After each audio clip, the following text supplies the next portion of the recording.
Hi, Chef Joe for CookingEdu.com. Have you ever left a restaurant saying that meal was great, the sauces were incredible? Well, the reason why the sauces were incredible was because the chef made his own stocks. Stocks are the secret ingredient of master chefs use to make sauces, gravies, and soups. They can be chicken stocks, beef, veal, fish, and vegetable. Of course, you're saying, why make my own stocks? I can buy it at the supermarket. Sure, you can. But usually those stocks are filled with flavor enhancers, salts, and preservatives. I guarantee you, once you start making your own stocks, you'll never go back to the store-bought. Come on, let's get into the kitchen and make some. After we rinsed our bones in cold water, it's very important to thoroughly dry them off with a paper towel so that they will brown easily. We're going to add some olive oil to our pot. You can brown them two ways. You can either do it stovetop or you can do it in the oven at a 400-degree oven. And we're going to brown our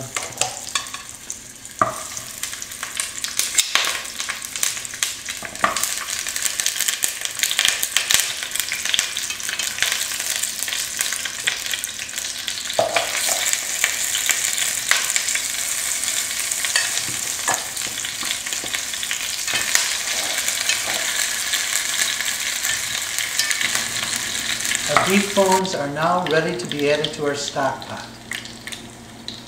Now that our beef bones are browned, we can add them to the rest of our mise en place, which is our mirepoix, chopped carrot, chopped celery, and chopped onion, cold water, olive oil, tomato paste or puree, salt and pepper for seasoning, and a sachet of spices. Our next step is to saute our mirepoix.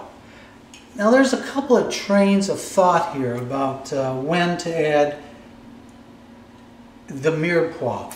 Now the traditional French method says that you do not add the mirepoix to your stock until after your stock has been simmering for about 5 hours. Well, modern day chefs don't do that because, quite frankly, it just takes too long.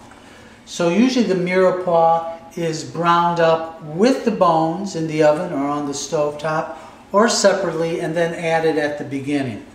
I like to do it this way. So we're going to add our mirepoix, which is our chopped carrots,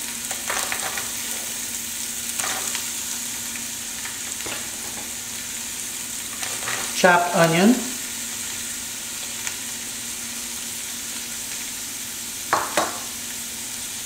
and chopped celery.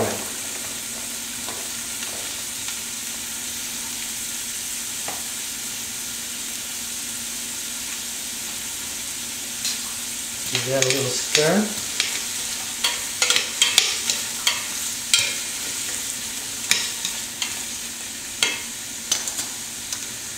We'll season with a bit of salt and pepper.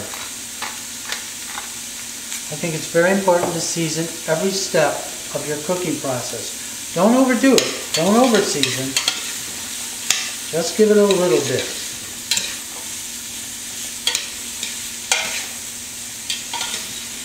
Again, mirepoix are aromatic vegetables that will add flavor, color, and aroma to your stock.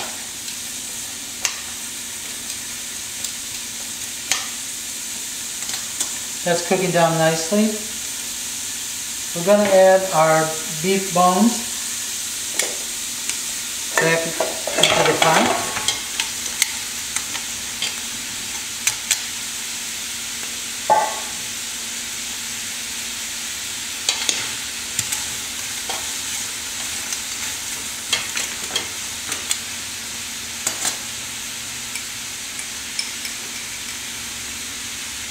Then our tomato product. You usually want to add a tomato product because one, it's going to add flavor and coloring, but it's also going to break down, the acid will break down some of the fat and meat that's left on the bone.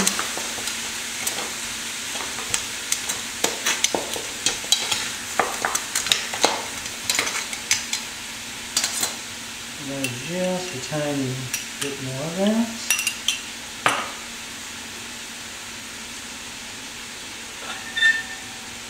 Next, our cold water. We want to cover the bones completely in cold water. Now it's very important that you do use cold water. Don't use lukewarm or hot water. Cold water really leaches any imperfections and impurities. Plus it'll add to the flavor. Our next step, last but not least, is our sachet of spices. Now a sachet of spice is simply a piece of cheesecloth with some spices in it. And traditionally those spices are parsley, bay leaf, and peppercorns. Well, I like to add a little bit more pizzazz to those three, and I put a little rosemary, thyme, a little fresh sage leaves in there, and maybe some celery leaf tops. And you just pop that in there and submerge it. Wrap it around the handle. Make sure your string does not get into the flame. You don't want to fire. Now I'm going to bring this up to a boil. When it comes to a boil, I'm going to bring it down to a simmer and let it simmer on my stove top for about 5-6 hours. Our stock is finally finished. I've strained off the mirepoix and the bones, and what we have left is a rich, flavorful brown stock that's going to be a great base for a beef barley soup or some gravies or some sauces.